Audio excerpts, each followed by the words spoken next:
All right, everybody, welcome back. Today, we're going to be diving into something I think we can all relate to, Yeah. mobile phones. Ugh. Yeah. Specifically, we're going to be looking at some of the potential health impacts of our mobile devices. Right. These things that we're spending, more and more time on Yeah. each and every day. And we've gotten a ton of questions from you guys out there about this. Yeah. And a lot of you have sent in this article. Is your mobile hurting your health? So It's a clearly, good question. this is something that people are concerned about. Yeah, and I think it's something that maybe we don't always think about, but we should. Totally. Like just take a second and Yeah. think about, how often you are just like looking down at your phone. Oh, yeah. Constantly. Yeah, you're just hunched over, head forward, shoulders are all rounded. Totally guilty of that. Yeah, it's like the universal posture of like the 21st century or something. Right. Yeah. Everybody's walking around like this. Yeah. And it might seem harmless enough, right? Oh, yeah. I never really thought about it as being a health problem. Well, it can be.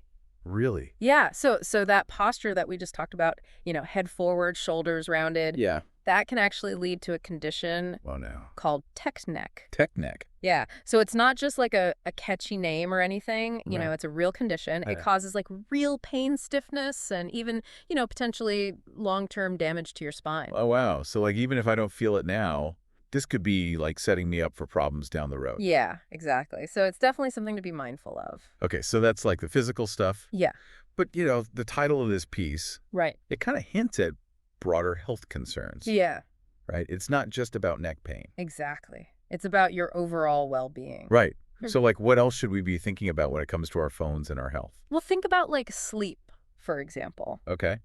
You know how like you always hear that you should avoid screens before bed? Yeah. People say that all the time. Well, there's a scientific reason for that, Right. Mobile phones, they emit blue light, and that blue light, it actually tricks your brain into thinking that it's still daytime. I've heard that, Yeah. but I've never really understood, why that's a problem, Right, so basically it messes with your body's natural production of melatonin. Melatonin. Yeah, it's a hormone that helps regulate your sleep-wake cycle. Okay.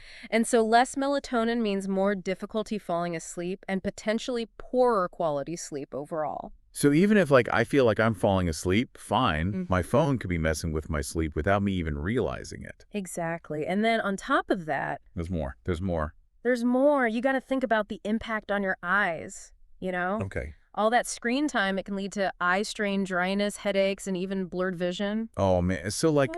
this is painting kind of a bleak picture. Wow. What can we do about it? It's not like we could just, throw away our phones. I know, right? Like I'd be lost without mine.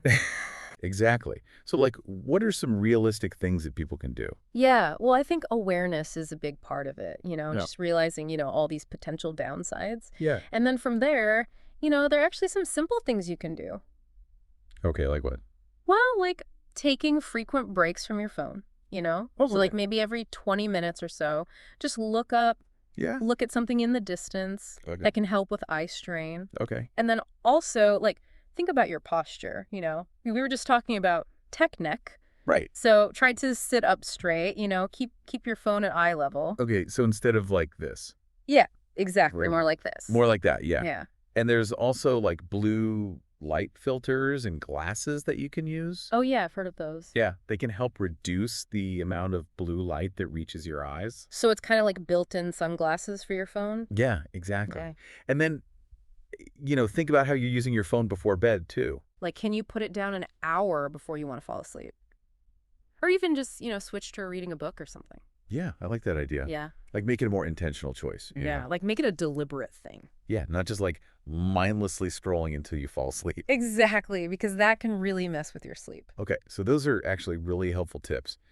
It's easy to get, kind of overwhelmed by all this stuff. Mhm. But it sounds like there's some pretty small changes Yeah. that Yeah. people can make that can actually make a real difference. Absolutely.